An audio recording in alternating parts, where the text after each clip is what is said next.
2024 June 13 വ്യാഴാഴ്ച മുതൽ June 15 ശനിയാഴ്ച വരെ ഇറ്റലിയിലെ അപ്പുളിയായിലെ ഫസാനോയിലുള്ള ബോർഗോ എഗ്നാസിയായിൽ നടന്ന 50ാമത് G7 എന്നറിയപ്പെടുന്ന 7 രാഷ്ട്ര ഉച്ചകോടിയിൽ ചരിത്രത്തിൽ ആദ്യമായി കത്തോലിക്ക സഭയുടെ പരമാധ്യക്ഷനായ മാർപ്പാപ്പ സംബന്ധിക്കുകയും ലോക നേതാക്കളെ അഭിസംബോധന ചെയ്യുകയും ചെയ്തു. 7 അംഗരാഷ്ട്രങ്ങളുടെ തലവന്മാരും പ്രത്യേക ക്ഷണിതാക്കളായി എത്തിയ മറ്റ് 8 ലോക നേതാക്കളും ഐക്യരാഷ്ട്രസഭ അടക്കമുള്ള ലോക സംഘടനകളുടെ തലവന്മാരും പങ്കെടുത്ത സമ്മേളനത്തിൽ മാനവകുലത്തിന്റെ ഭാവിയും നിർമ്മിത ബുദ്ധിയും എന്ന വിഷയത്തെക്കുറിച്ചായിരുന്നു മാർപ്പാപ്പ പ്രസംഗിച്ചത്. അമേരിക്കൻ പ്രസിഡന്റ് ജോ ബൈഡനും ഭാരതത്തിന്റെ പ്രധാനമന്ത്രി നരേന്ദ്രമോദിയും തുർക്കിയുടെ പ്രസിഡന്റ് എർദോഗനും അടക്കമുള്ളവരാണ് 19 മിനിറ്റ് ദീർഘിച്ച പാപ്പയുടെ പ്രസംഗം ശ്രവിച്ചത്. America, Canada, France, Germany, Italy, Japan, England, European Union എന്നിവയാണ് G7 അംഗരാജ്യങ്ങൾ. 1981 മുതൽ യൂറോപ്യൻ യൂണിയന്റെ പ്രസിഡന്റ് ഈ സമ്മേളനത്തിലെ സ്ഥിരം ക്ഷണിതാവാണ്. 1998 മുതൽ 2014 വരെ G8 എന്നറിയപ്പെട്ടിരുന്ന ഈ സംഘടനയിൽ റഷ്യയും അംഗമായിരുന്നു. യുക്രൈൻ അക്രമത്തെ തുടർന്ന് പുറത്താക്കപ്പെട്ടു. 1975 ഫ്രഞ്ച് പ്രസിഡന്റായിരുന്ന ഗിഷ്കാർഡ് എയ്ൻസ്റ്റിങ്ങും ജർമ്മൻ ചാൻസലറായ ഹെൽമുട്ട് ഷ്മിഡറ്റും ചേർന്ന് പാരീസിൽ നിന്നും 50 കിലോമീറ്റർ അകലെയുള്ള ഷാറ്റോ ഡി റാബെലിയിൽ ആദ്യ സമ്മേളനം വിളിച്ചുകൂട്ടി.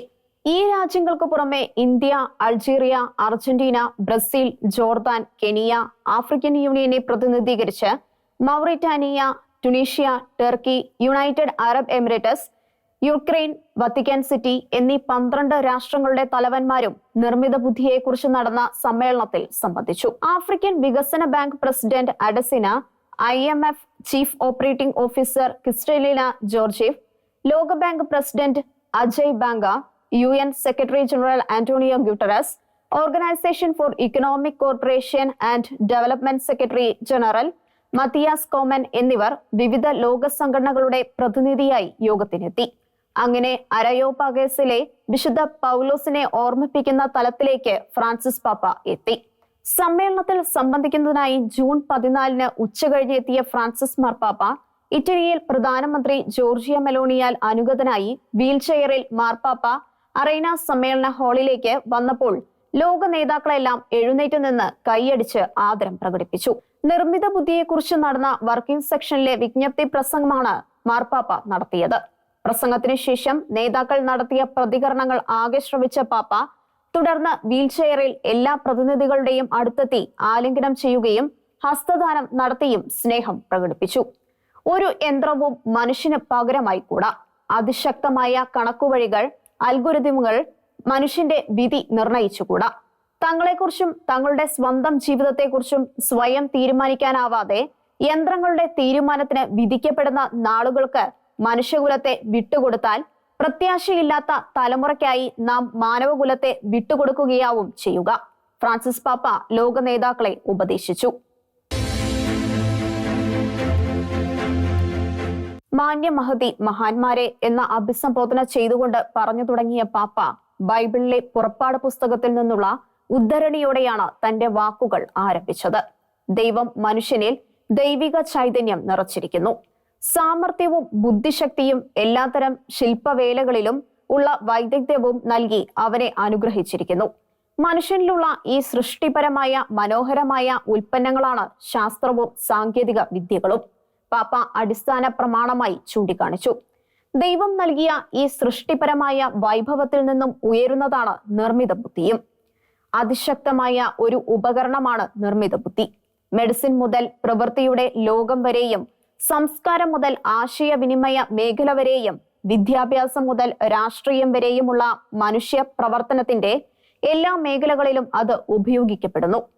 അതുകൊണ്ട് തന്നെ അത് കൂടുതലായി നമ്മുടെ ജീവിത രീതിയെയും സാമൂഹിക ബന്ധങ്ങളെയും മനുഷ്യ വ്യക്തികൾ എന്ന നിലയിൽ നാം നമ്മുടെ സ്വത്വത്തെ വിഭാവനം ചെയ്യുന്ന വിധത്തെ പോലും അത് ബാധിക്കുവാൻ പോവുകയാണ്. പാപ്പ ലോക നേതാക്കളെ ഓർമ്മിപ്പിച്ചു. എന്നാൽ നിർമ്മിത ബുദ്ധി ഇന്ന് വല്ലാത്ത സങ്കീർണ വിഷയമായിരിക്കുകയാണ്. അത് ഉണ്ടാക്കുന്ന സാധ്യതകൾ തരുന്ന ആവേശം ഒരു വശത്തും അതിൽ നിഴലിക്കുന്ന അപകട സാധ്യതകളുടെ നിഴൽ മറുവശത്തും ഉയരുന്നു. അതുകൊണ്ട് നാം എല്ലാവരെയും നിർമ്മിത ബുദ്ധി ആവേശം കൊള്ളിക്കുകയും ഭയപ്പെടുത്തുകയും ചെയ്യുന്നു. യുഗപരമായ മാറ്റം ഉണ്ടാക്കുന്ന പുതിയ സാമൂഹിക സംവിധാനത്തെ സൃഷ്ടിക്കുന്നതിന് പര്യാപ്തമായ ഒരു ജ്ഞാന വ്യവസായ വിപ്ലവമാണ് ഉണ്ടാകുവാൻ പോകുന്നത്. അറിവ് കിട്ടുന്നതിനുള്ള സാധ്യത, ശാസ്ത്ര ഗവേഷണങ്ങളിലെ പുരോഗതി, കൂടുതൽ ക്ലേശകരമായ ജോലികൾ യന്ത്രങ്ങളെ ഏൽപ്പിക്കൽ തുടങ്ങിയ മേഖലകളിൽ ഒരു ജനാധിപത്യ വൽക്കരണ സാധ്യത തുറക്കാൻ നിർമ്മിത ബുദ്ധിക്കാവും. അതേസമയം വികസിത രാജ്യങ്ങളും വികസ്വര രാജ്യങ്ങളും തമ്മിലും ശക്തരും പീഡിപ്പിക്കപ്പെടുന്നവരും തമ്മിലും കൂടുതൽ അന്യായമായ ഒരു അന്തരീക്ഷം സൃഷ്ടിക്കുന്നതിനും അങ്ങനെ കണ്ടുമുട്ടലിന്റെ സംസ്കാരത്തെക്കാൾ എറിഞ്ഞുകളയലിന്റെ സംസ്കാരം ശക്തമാകുന്നതിനും ഇടയുണ്ട്. നമ്മുടെ പൂർവികർ കല്ലുരച്ച് മിനുക്കി ആദ്യമുണ്ടാക്കിയ കത്തി അവരുടെ ജീവിതാവശ്യങ്ങൾക്ക് മാത്രമല്ല പരസ്പരം കൊല്ലാനും ഉപയോഗിച്ചു. ആ തലമുറ ആയുധങ്ങളിൽ നിന്നും ഏറെ വിഭിന്നമാണ് നിർമ്മിത ബുദ്ധിയുടെ ആയുധങ്ങൾ. അവയ്ക്ക് സ്വയം പ്രവർത്തിക്കാനാവും. കത്തി കൈവശമുള്ളവന് അവൻ ആഗ്രഹിച്ചാൽ മാത്രമാണ് അത് ഉപയോഗിക്കാനാവുക. എന്നാൽ നിർമ്മിത ബുദ്ധിയുള്ള ഉപകരണങ്ങൾക്ക് അതിനെ ഏൽപ്പിച്ചിരിക്കുന്ന ദൗത്യത്തിനായി സ്വയം പ്രവർത്തിക്കാനാവും. അത് ജനങ്ങളിൽ വലിയ പ്രത്യാഘാതം ഉണ്ടാക്കുകയും ചെയ്യാം, മാർപ്പാപ്പ ചൂണ്ടിക്കാണിച്ചു. അതുകൊണ്ട് ലെത്തൽ ഓട്ടോണമസ് ആയുധങ്ങൾ വികസിപ്പിക്കുന്നത് നിർത്തണം. അവയുടെ ഉപയോഗം നിരോധിക്കണം. നിർമ്മിത ബുദ്ധിയുള്ള ആയുധങ്ങൾ അവ ഡിസൈൻ ചെയ്തവർക്ക് പോലും നിയന്ത്രിക്കാനാവാത്ത വിധം വിനാശകരമാവാം. നിർമ്മിത ബുദ്ധി മനുഷ്യനല്ലെന്ന് മറന്നുപോവുകയാണ്. ഇങ്ങനെ നിർമ്മിത ബുദ്ധിയുടെ നന്മകളും ദോഷങ്ങളും മാർപ്പാപ്പ ആ പ്രൗഢ സദസ്സിനെ ഓർമ്മിപ്പിച്ചു. നിർമ്മിത ബുദ്ധി വസ്തുനിഷ്ഠമോ നിഷ്പക്ഷമോ അല്ലെന്ന് പാപ്പ ഓർമ്മിപ്പിച്ചു. നിർമ്മിത ബുദ്ധി അതിന് ലഭിച്ചിരിക്കുന്ന വിവരങ്ങൾ അനുസരിച്ച് പ്രവർത്തിക്കുന്നു. തടവറയിൽ ഉള്ളവർക്ക് വീട്ടുതടങ്കൽ മതിയോ എന്ന് തീരുമാനിക്കുന്നതിന് ജഡ്ജിമാരെ സഹായിക്കുന്നതിനുള്ള കണക്കുവഴികൾ, ഓരോ വ്യക്തിയും ചെയ്ത കുറ്റം, തടവറയിലെ പെരുമാറ്റ രീതി, മനഃശാസ്ത്രപരമായ വിലയിരുത്തൽ, തടവുകാരന്റെ വിദ്യാഭ്യാസം തുടങ്ങിയ വിവരങ്ങൾക്കനുസരിച്ച് ശുപാർശ തയ്യാറാക്കുന്നു. പക്ഷെ മനുഷ്യവ്യക്തി എപ്പോഴും പുരോഗമിക്കുന്നവനാണ്. അവന് അമ്പരപ്പിക്കാനാവും, നിർമ്മിത ബുദ്ധിക്കാവില്ല. വിദ്യാർത്ഥികൾ പ്രബന്ധരചനയ്ക്ക് വലിയ അളവിൽ നിർമ്മിത ബുദ്ധിയെ ഉപയോഗിക്കുന്നു. അവയ്ക്ക് പുതിയ ആശയങ്ങളിൽ എത്തിച്ചേരുവാനോ പുതിയ ചിന്തകൾക്കോ സാധിക്കില്ല. അത് വിദ്യാഭ്യാസ പ്രക്രിയയെ വല്ലാതെ ഇകഴ്ത്തും.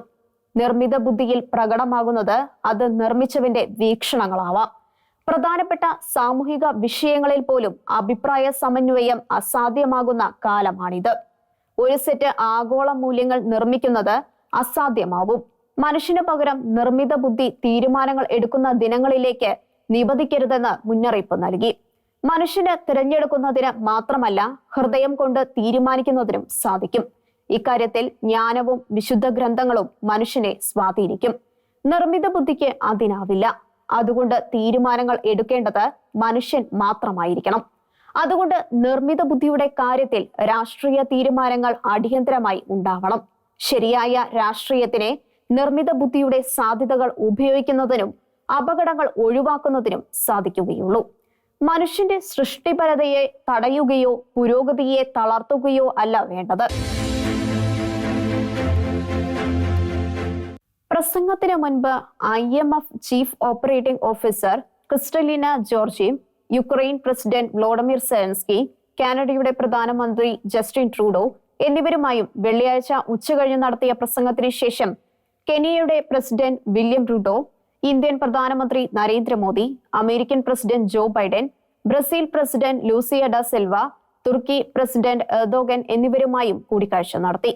ഓരോ കൂടിക്കാഴ്ചയും 20 മിനിറ്റ് ദീർഘിച്ചു. ഇത്രയും ലോക നേതാക്കളുമായി ഒരു ദിവസം കൂടിക്കാഴ്ച നടത്തുന്ന ആദ്യത്തെ മാർപ്പാപ്പയാണ് ഫ്രാൻസിസ് പാപ്പ. ഒരു തമാശ പൊട്ടിച്ചുകൊണ്ടാണ് പാപ്പ പ്രസംഗം ആരംഭിച്ചത്.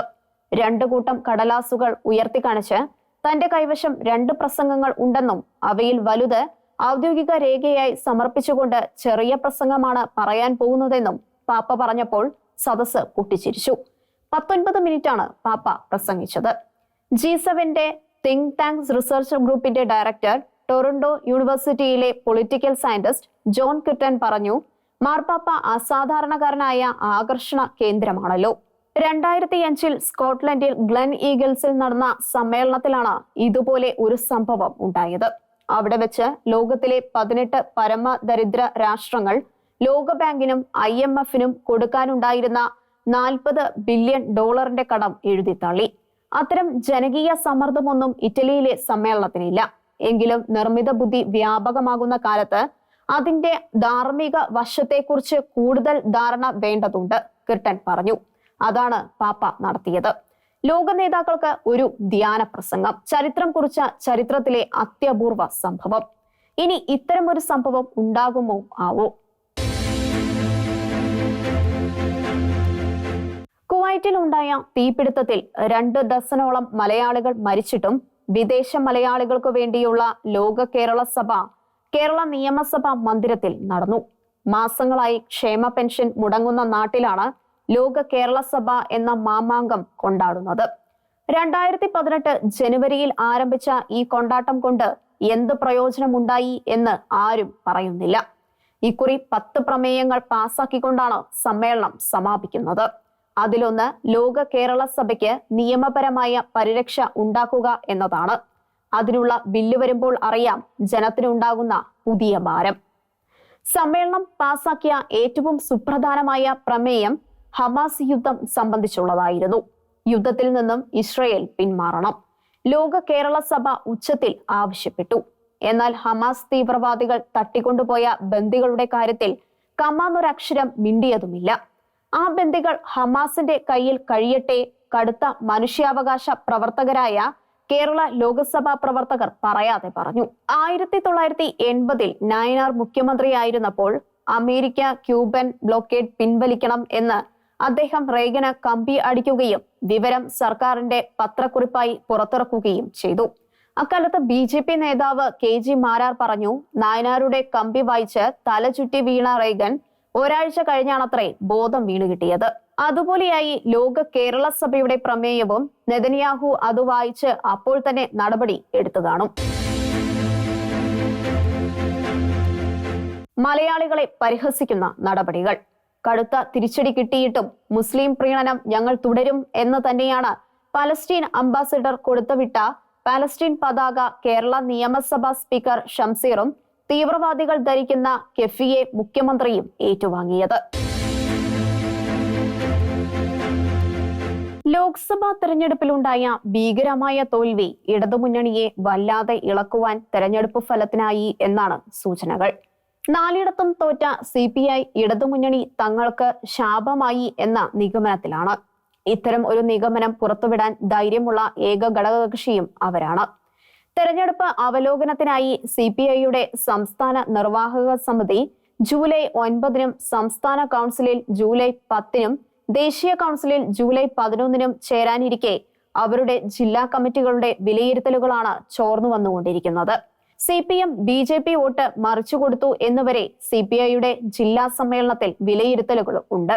തൃശൂരിലെ തെരഞ്ഞെടുപ്പ് പ്രചാരണ കമ്മിറ്റി തലവനായ MK കണ്ണനെ നിയമിച്ചതടക്കം CPIക്ക് പിടിക്കാത്ത കാര്യങ്ങൾ നിരവധിയാണ്. ഇടുക്കിയിലും കോട്ടയത്തും ചോർന്ന അവരുടെ ജില്ലാ കമ്മിറ്റികൾ കേരള കോൺഗ്രസ് എന്ന ബാധ്യതയെക്കുറിച്ചും ഉച്ചത്തിൽ പറഞ്ഞു. കേരള കോൺഗ്രസ് വന്നതുകൊണ്ട് ഒരു പ്രയോജനവും ഉണ്ടായിട്ടില്ല എന്നാണ് CPIയുടെ നിഗമനം. മറ്റുള്ളവരുടെ ചെലവിൽ തങ്ങൾക്ക് ജയിക്കാനായില്ല എന്ന സങ്കടമാണ് ആ വിലാപങ്ങൾക്ക് പിന്നിലെ ഒരു പ്രേരണ എന്ന് നിരീക്ഷകർക്ക് അറിയാം. മറ്റു പാർട്ടികൾക്ക് ഒന്നും ലോക്സഭയിൽ സീറ്റ് ഇല്ലാതിരുന്നതുകൊണ്ടും അവരുടെ ജനപിന്തുണ കൃത്യമായി CPIക്കും അറിയുന്നതുകൊണ്ടും അവരെക്കുറിച്ച് പരാമർശമേ ഇല്ല. കേരളത്തിലെ തെരഞ്ഞെടുപ്പ് ഫലത്തെ ശക്തമായി സ്വാധീനിക്കുവാൻ സാധിക്കുന്ന ഈഴവ സമുദായത്തിലേക്ക് ഭാരതീയ ജനതാ പാർട്ടി കടന്നു കയറിയതായുള്ള കണ്ടെത്തൽ CPMനെയും ഇടത് മുന്നണിയെയും വല്ലാതെ ഉലയ്ക്കുന്നു. ഈ രാഷ്ട്രീയ യാഥാർത്ഥ്യം ആദ്യം വെളിപ്പെടുത്തിയത് CPI നേതാവ് ബിനോയ് വിശ്വമായിരുന്നു. പരമ്പരാഗതമായി ഇടതുപക്ഷത്ത് കുറെ കൂടി കൃത്യമായി പറഞ്ഞാൽ CPMന് കിട്ടിക്കൊണ്ടിരുന്ന ഈഴവ വോട്ടുകൾ ചോർന്നിരിക്കുന്നുവെന്ന് അദ്ദേഹം ചൂണ്ടിക്കാണിച്ചു. കേരള കോൺഗ്രസ് തോൽവിയുടെ ആഘാതത്തിൽ വല്ലാതെ തളർന്നുപോയി. 1 ലക്ഷം വോട്ടിന് 2019 ജയിച്ച പാർട്ടി 85,000 വോട്ടിന് തോറ്റു. ഇവിടെയും ജോസഫിനേക്കാൾ ശക്തർ തങ്ങളാണെന്ന് തെളിയുന്നതായി ന്യായീകരിച്ച് സംതൃപ്തിപ്പെടുന്നവരുമുണ്ട്. ക്രൈസ്തവർക്ക് നേരെ ഭാരതത്തിന്റെ വിവിധ ഭാഗങ്ങളിൽ നടക്കുന്ന ആക്രമണങ്ങളെക്കുറിച്ചും മണിപ്പൂർ വിഷയവും പ്രണയക്കെണി വിഷയവും അടക്കമുള്ള ക്രൈസ്തവ വിഷയങ്ങൾ ലോക്സഭയിൽ ഉന്നയിക്കാൻ ധൈര്യം കാണിച്ച തോമസ് ചാഴിക്കാടൻ ക്രൈസ്തവ കേന്ദ്രത്തിൽ തോറ്റത് എങ്ങനെ എന്ന് ഉൾക്കൊള്ളുവാൻ പാർട്ടിക്കാവുന്നില്ല. വല്ലാത്ത ചോർച്ചകളാണ് കാണപ്പെടുന്നത്. ജനതാദൾ എന്ത് ചെയ്യണം എന്നറിയാതെ നിൽക്കുന്നു. അവരുടെ പാർട്ടി NDAയിൽ സഖ്യകക്ഷിയാണ്. ഇവിടെ ഇടതുമുന്നണിയിലും MLA സ്ഥാനം നിലനിർത്തി എങ്ങനെ ഇടതുമുന്നണിയിൽ തുടരാം എന്ന ഗവേഷണത്തിലാണ് അവർ. ഞങ്ങൾ തോറ്റു, നന്നായി തോറ്റു. ലോക്സഭാ തെരഞ്ഞെടുപ്പ് ഫലത്തെക്കുറിച്ച് CPM സംസ്ഥാന സെക്രട്ടറി നടത്തിയ പരസ്യ പ്രതികരണം തന്നെ അർത്ഥഗർഭമാണ്. 25.82% വോട്ടാണ് CPMന് കേരളത്തിൽ ലോക്സഭാ തെരഞ്ഞെടുപ്പിന് കിട്ടിയത്. തെരഞ്ഞെടുപ്പ് അവലോകനത്തിനായി ചേർന്ന സംസ്ഥാന കമ്മിറ്റിയിൽ ഗൗരവകരമായ വിലയിരുത്തൽ നടത്തുന്നതായാണ് പത്രങ്ങളിൽ വരുന്ന വാർത്തകൾ സൂചിപ്പിക്കുന്നത്. സാധാരണക്കാരുടെ മനസ്സിലുള്ള ചിന്തകൾ സംസ്ഥാന കമ്മിറ്റിയിലെ ചർച്ച എന്ന പേരിൽ എഴുതുന്നതാണോ എന്നാണ് അറിയേണ്ടത്. ഏതായാലും മുഖ്യമന്ത്രി ചോദ്യം ചെയ്യപ്പെടുന്നതായി വാർത്തയുണ്ട്. അത്തരം നീക്കങ്ങൾ അദ്ദേഹത്തിനും പാർട്ടിക്കും നല്ലതാണ്. മുഖ്യമന്ത്രിയുടെയും മന്ത്രിമാരുടെയും ശൈലി, ഭരണത്തിലെ വീഴ്ച, തെരഞ്ഞെടുപ്പ് കാലത്ത് മുഖ്യമന്ത്രി നടത്തിയ വിദേശയാത്ര, മൈക്കിനോട് പോലും കയർക്കുന്ന അസഹിഷ്ണുത, മുഖ്യമന്ത്രിക്ക് മറ്റ് സംസ്ഥാനങ്ങളിൽ പ്രചരണ പരിപാടി ഇല്ലാതിരുന്നത്, കർശന നിലപാട് സ്വീകരിക്കുന്നതിൽ പാർട്ടിയുടെ തണുപ്പൻ രീതി എല്ലാം സഖാക്കൾ ചൂണ്ടിക്കാണിക്കുന്നതായാണ് വാർത്ത. ക്ഷേമ പെൻഷൻ കൊടുക്കാനില്ലാത്ത സർക്കാർ നവകേരള സദസ്സ് നടത്തി. സർക്കാരിൽ നിന്നും ഒന്നും കിട്ടുന്നില്ലെന്ന ചിന്ത ജനങ്ങളിൽ ശക്തമാകുന്നു. വെള്ളാപ്പള്ളിയുടെ കുടുംബം ഇടത് വിരുദ്ധ പക്ഷത്താണ്. SFIയിലെ അനഭിനയമായ പ്രവണതകൾ ശക്തമാകുന്നു. വെറ്റിനറി കോളേജിലെ സംഭവങ്ങൾ എല്ലാം വിനയായി. മുസ്ലിം ഏകീകരണത്തിന്റെ പ്രയോജനം കോൺഗ്രസിനാണ് കിട്ടിയതെന്നും സഖാക്കൾ ചൂണ്ടിക്കാട്ടി. പാർട്ടി തീരുമാനങ്ങളും നടപടികളും ഉണ്ടാകുന്ന മുറയ്ക്ക് കാര്യങ്ങൾ കൂടുതൽ വ്യക്തമാവും. ഒരു പ്രഖ്യാപനം വന്നു, ജീവനക്കാരുടെയും പെൻഷൻകാരുടെയും ആനുകൂല്യങ്ങളുടെ കുടിശ്ശിക ഉടൻ നൽകും. ധനമന്ത്രി നിയമസഭയിൽ പറഞ്ഞതാണിത്. ക്ഷേമബത്തയിൽ 15,000 കോടി രൂപ, ശമ്പള പരിഷ്കരണത്തിൽ 6,000 കോടി, പെൻഷൻകാർക്ക് 7,000 കോടി രൂപ, അങ്ങനെ മൊത്തം 42,000 കോടിയുടെ കുടിശ്ശിക നൽകാനുണ്ടെന്ന പ്രതിപക്ഷ നേതാവ് ചൂണ്ടിക്കാണിച്ചപ്പോഴാണ് ധനമന്ത്രി ബാലഗോപാൽ ഇക്കാര്യം വെളിപ്പെടുത്തിയത്. മുഖ്യമന്ത്രിയുടെ ശൈലി ഒരിക്കൽ കൂടി കേരള രാഷ്ട്രീയത്തിൽ വിവാദമാവുകയാണ്. 1993 ഇത്തരം ഒരു ആവശ്യം നേരത്തെ ഉയർന്നത്. അന്ന് കരുണാകരൻ ശൈലി മാറ്റണം എന്നായിരുന്നു ആവശ്യം. ആന്റണി കോൺഗ്രസുകാരായിരുന്നു പോരാട്ടത്തിന് മുന്നിൽ. ഈ പ്രായത്തിൽ അതിനാവില്ല എന്നാണ് അദ്ദേഹം അന്ന് പറഞ്ഞത്. അവസാനം അദ്ദേഹത്തിന് പദവി വിടേണ്ടി വന്നു. 1996 തെരഞ്ഞെടുപ്പിൽ ജനാധിപത്യ മുന്നണി തോറ്റ് തുപ്പിയിട്ടു. ഇപ്പോൾ പിണറായി ശൈലി മാറ്റണം എന്ന് പറയുന്നു. ഒറ്റ ദിവസം കൊണ്ട് മാറ്റാനാവില്ല, പാർട്ടിയുടെ സംസ്ഥാന സെക്രട്ടറി MV ഗോവിന്ദൻ തന്നെ പറയുന്നു. ജനമനസ് അറിഞ്ഞു പ്രവർത്തിക്കും എന്ന് പറയുന്നതിൽ എന്തർത്ഥം? നിൽക്കുന്നവർ വീഴാതിരിക്കുവാൻ നോക്കട്ടെ. ജനാധിപത്യ മുന്നണി ചെയ്യേണ്ടത് അതാണ്. 2019 19 സീറ്റ് കിട്ടിയവരാണ് 2021 വീണ്ടും പ്രതിപക്ഷമായത് എന്ന് മറക്കരുത്.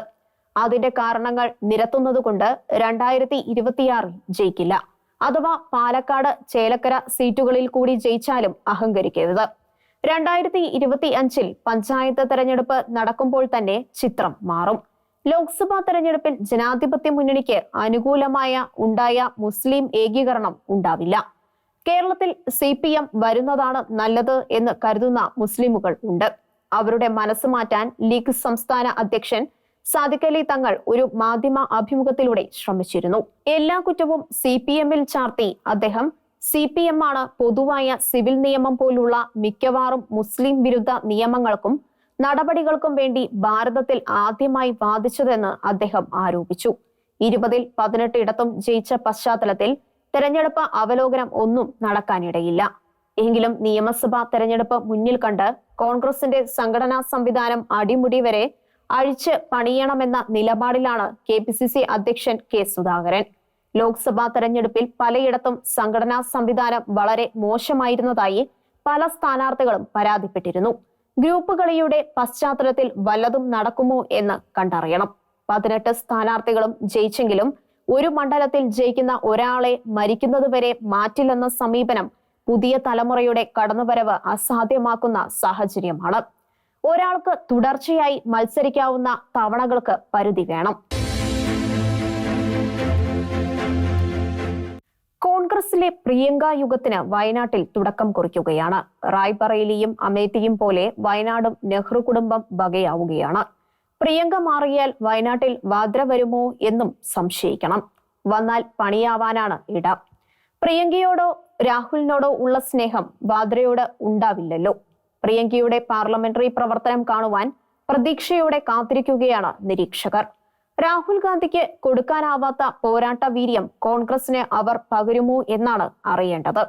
രാഹുലിന് 54 കഴിയുന്നതുകൊണ്ട് ഇനിയൊരു വിവാഹമോ മക്കളോ ഉണ്ടാവില്ലെന്ന് കരുതുന്നതുകൊണ്ട് പ്രിയങ്കയുടെ മക്കൾക്ക് വഴി ഒരുക്കുന്നതിനാണ് പ്രിയങ്ക വരുന്നതെന്ന് ഇപ്പോൾ പറയുന്നത്. കോൺഗ്രസിന്റെ ശത്രുക്കളാണെങ്കിലും അതെല്ലാം മനസ്സിലുണ്ടോ എന്ന് കണ്ടറിയണം. വയനാട്ടിൽ നിന്നുള്ള MP ആയാൽ അവർ കൂടുതൽ സമയം കേരളത്തിൽ ഉണ്ടാകുവാനും ഇവിടുത്തെ പ്രവർത്തനങ്ങളിൽ ഇടപെടാനും സാധ്യതയുണ്ട്. വയനാട് നിലനിർത്തണമെങ്കിൽ മണ്ഡലം വളർത്തണം, അവിടെ പുരോഗതി കൊണ്ടുവരണം. കേരളത്തിലെ കോൺഗ്രസ് സംഘടനാ സംവിധാനത്തെ ശക്തമാക്കാൻ നീക്കം നടത്താം. കോൺഗ്രസ് വിട്ടുപോകുന്നവരെ, വ്യക്തികളെയും സമൂഹങ്ങളെയും തിരിച്ചു കൊണ്ടുവരാനുള്ള നീക്കം നടത്താം.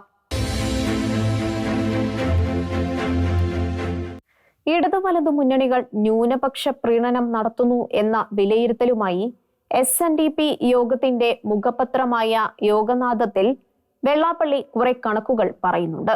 കേരളത്തിലെ 9 രാജ്യസഭാംഗങ്ങളിൽ 5 പേർ മുസ്ലിം സമുദായത്തിൽ പെട്ടവരാണ് എന്ന് വെള്ളാപ്പള്ളി ചൂണ്ടിക്കാണിച്ചു. കണക്ക് സത്യമാണോ എന്ന് ആരും പറയുന്നില്ല. പകരം അദ്ദേഹം വർഗീയത പറയുന്നു എന്നാണ് പറയുന്നത്. ഇങ്ങനെ പറയുന്നത് ആരോപണത്തിന് എങ്ങനെ മറുപടിയാവും? ക്രൈസ്തവരുടെ പ്രതിഷേധം മൂലമാണ് തൃശൂരിൽ സുരേഷ് ഗോപി ജയിച്ചതെന്നും അദ്ദേഹം പറഞ്ഞു. അത് CPM സംസ്ഥാന സമിതിയും അംഗീകരിച്ചു. കോഴിക്കോട്, ആലപ്പുഴ, ആറ്റിങ്ങൽ, തൃശൂർ എന്നിവിടങ്ങളിൽ ഈഴവ വോട്ടുകൾ പ്രകടമായി BJPക്ക് പോയെന്ന് CPM സമ്മതിച്ചു. തുഷാർ വന്നില്ലായിരുന്നുവെങ്കിൽ കോട്ടയത്ത് മറ്റൊരു ഫലം ഉണ്ടാകുമായിരുന്നു എന്ന് പറയുന്നവരുണ്ട്. SNDP വഴി BJP ഈഴവരിലേക്ക് കടക്കുന്നതായി പാർട്ടിയും സമ്മതിച്ചു.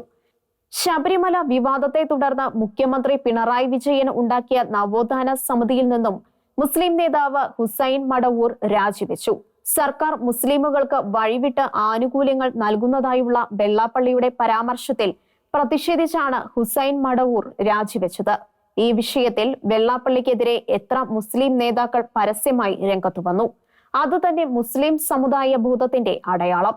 ഇതാണ് ക്രൈസ്തവ നേതാക്കളും മുസ്ലിം നേതാക്കളും തമ്മിലുള്ള വ്യത്യാസം. സ്വതന്ത്ര ഇന്ത്യയിലെ മുസ്ലിം നേതാക്കളും മറ്റു സമുദായ നേതാക്കൾ തമ്മിലുള്ള വ്യത്യാസം. സമുദായത്തിന് എതിരായി ആരു പറഞ്ഞാലും ക്രൈസ്തവ നേതാക്കൾ പ്രതികരിക്കില്ല. ക്രൈസ്തവരും ജയിച്ചിട്ടുണ്ട്. സമുദായത്തിന്റെ പ്രശ്നം വന്നാൽ ഇവർ വാ തുറക്കില്ല. പൂഞ്ഞാർ സംഭവം തന്നെ ഒരു ഉദാഹരണം.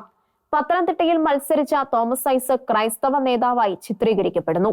പക്ഷേ അദ്ദേഹം പൂഞ്ഞാർ സംഭവത്തിൽ എന്താണ് പ്രചരിപ്പിച്ചത്? അദ്ദേഹത്തിന്റെ പ്രസ്താവന എന്താണ് പറഞ്ഞത്?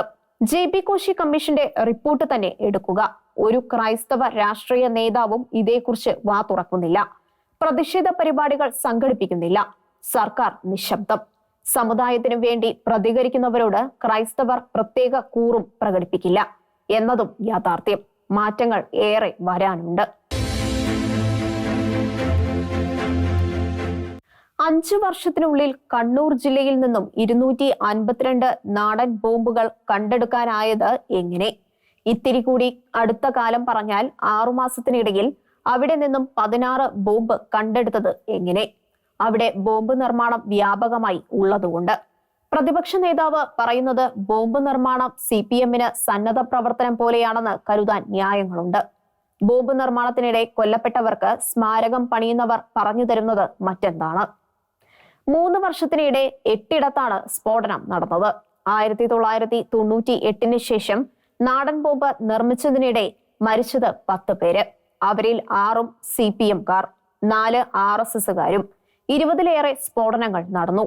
കണ്ണും കൈയും കാലും നഷ്ടമായവർ ഏറെയുണ്ട്. എരഞ്ഞൂരിയിലെ ജൂൺ 18 സ്ഫോടനത്തിൽ മരിച്ച 85കാരനായ ആയിനായട്ട് വേലായുധനാണ് ഇതുവരെ കൊല്ലപ്പെട്ടവരിൽ ഏറ്റവും വൃദ്ധൻ.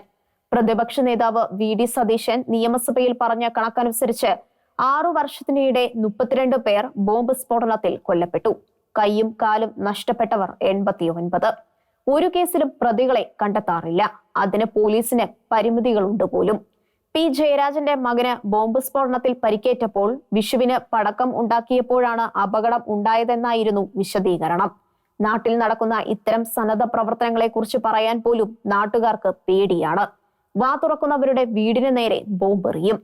ചോറ്റുപാത്രത്തിലും ഐസ്ക്രീം ബോളുകളിലും വരെ വെടിമരുന്ന് കുത്തിനിറച്ച് ബോംബുണ്ടാക്കുന്നു. ആളൊഴിഞ്ഞ പറമ്പിലും പൈപ്പിനകത്തും ഗ്രാമങ്ങളിലെ റോഡിനരികിൽ മതിൽ തുരന്ന് പ്രത്യേക അറകൾ ഉണ്ടാക്കി അവിടെയും ബോംബുകൾ സൂക്ഷിക്കുന്നു. സ്വന്തം പറമ്പിൽ പോലും ധൈര്യമായി നടക്കാനാവാത്ത സ്ഥിതിയാണ് കണ്ണൂരിൽ. വേലായുധന്റെ അയൽവാസിയായ സീന എന്ന യുവതി ആരോപിച്ചു. ആക്രി പെറുക്കുന്നവരാണ് പലപ്പോഴും ഇരകളാകുന്നത്. നെൽകർഷകരുടെ സംഭരണ വില കേന്ദ്ര സർക്കാർ കിലോയ്ക്ക് 1.17 പൈസ വെച്ച് കൂട്ടി. 2018 ബജറ്റിൽ താങ്ങുവില ഉൽപാദന ചെലവിന്റെ 1 ഇരട്ടി ആക്കുമെന്ന് പ്രഖ്യാപിച്ചിരുന്നത് കേന്ദ്രം തിരുത്തി. കഴിഞ്ഞ തവണ കേന്ദ്രം കൂട്ടിയ തുക കേരള സംസ്ഥാനം നൽകുന്ന വിഹിതം കുറച്ചിരുന്നു. ഇനിയെങ്കിലും ആ ചതി തുടരരുത്. ഈ വർഷത്തെ 1.17 രൂപയുടെ വർധന കർഷകന് കിട്ടും വിധം സംസ്ഥാന സബ്സിഡി തുടരണം. ഷീലോവിന്റെ കാഴ്ചകൾ ഇനി അടുത്ത ആഴ്ച.